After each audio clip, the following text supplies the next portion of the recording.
There is depression, anxiety, erosion of self-esteem, loss of productivity, unwanted pregnancies, sexually transmitted infections, and even death. The harm done to individual women is bad, but the impacts go further, tearing the very fabric of families, communities, economies, and nations. Ladies and gentlemen, women empowerment is a national priority in Uganda, as exhibited by the different legislations in place and Uganda's international obligations. However, achievements for gender equality and women's empowerment will be negated if we all allow violence against women and girls to persist. It is therefore our commitment and goal to ensure that gender-based violence is eliminated in all forms.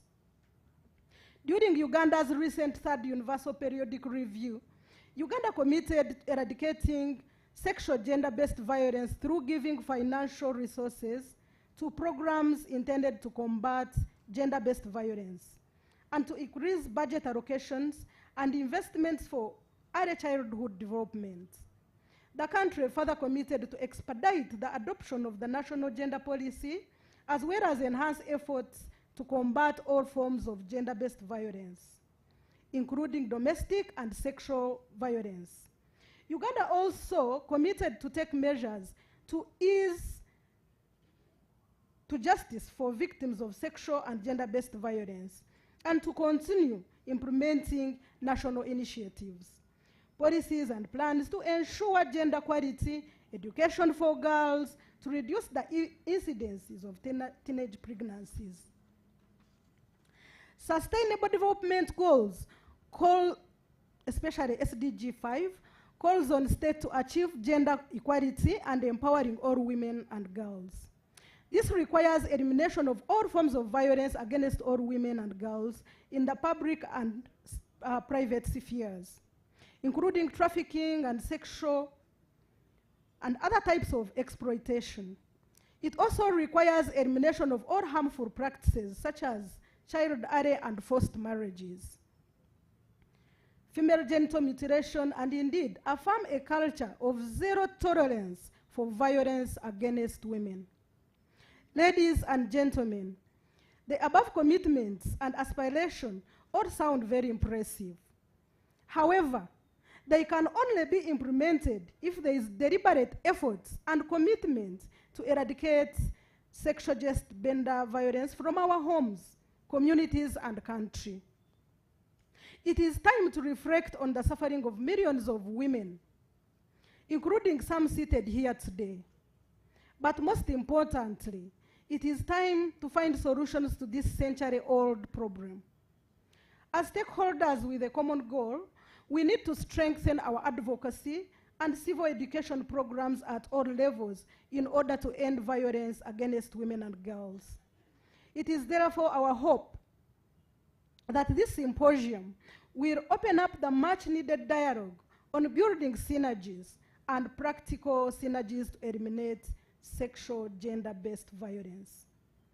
As a way of concluding, ladies and gentlemen, allow me to re-echo our sincere gratitude to the UN family in Uganda and the Embassy of Sweden for partnering with the Uganda Human Rights Commission to support this symposium. Special thanks go to the organizing committee and service providers for putting the event together. I think really it doesn't do any harm if we can all together clap for the UN family and the Embassy of Sweden. Thank you for listening to me. This is just on my own, nothing to do with the speech that I've just finished, just an appeal to the UN family. Well, I would like to take the opportunity to request from the UN family, if possible, to support the Commission, to build more capacity in mediation. Of course, I know there are some cases like rape and all those ones which, you know, but mediation, if we can start with that. Thank you very much, and may God bless you, and I wish you a very healthy and successful deliberations today.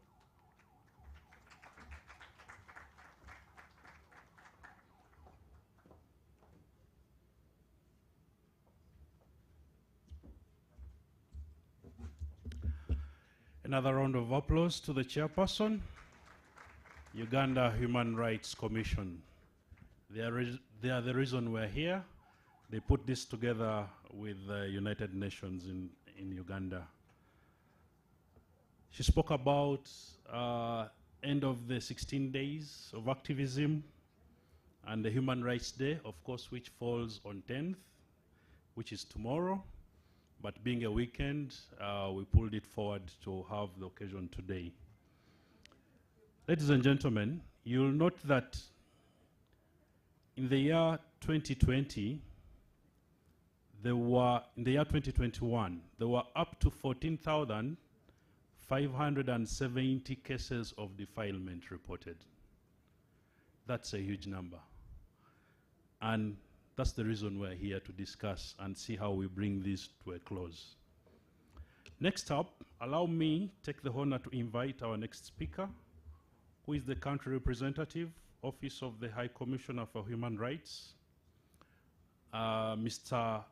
Julien Atakla Ainon. I know he's going to be represented here by Ms. Kabila Mbuton to speak on behalf of Mr. Atakla Ainon. And we welcome Mr. Atakla Ainon to Uganda. A round of applause to him, please.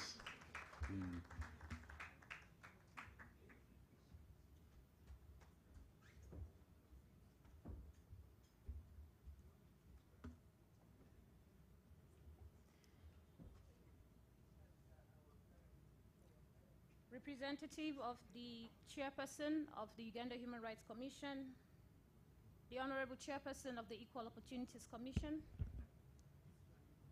Your Excellencies, Ambassadors and Heads of Missions, the UN Resident Coordinator, Heads of UN agencies, Honorable Justices of the Courts of Uganda, representatives of the justice, law and other sector, representatives of the ministries, departments and agencies, representatives of the civil society, private sector, academia, traditional and religious leaders, and the media, all protocols observed, ladies and gentlemen. Good morning. I bring you the sincere apologies of our country representative who would have loved to deliver these remarks in person, but due to other exigencies beyond our control, requested me to do this on his behalf. It is with great pleasure that I address you this morning on behalf of the country representative of the United Nations Office of the High Commissioner for Human Rights. I am delighted to be at this symposium on sexual and gender-based violence in Uganda, marking not only the conclusion of the 16 days of activism against gender-based violence, but also the commemoration of the International Human Rights Day. The symposium is organized as part of this commemoration of Human Rights Day, which is the 10th of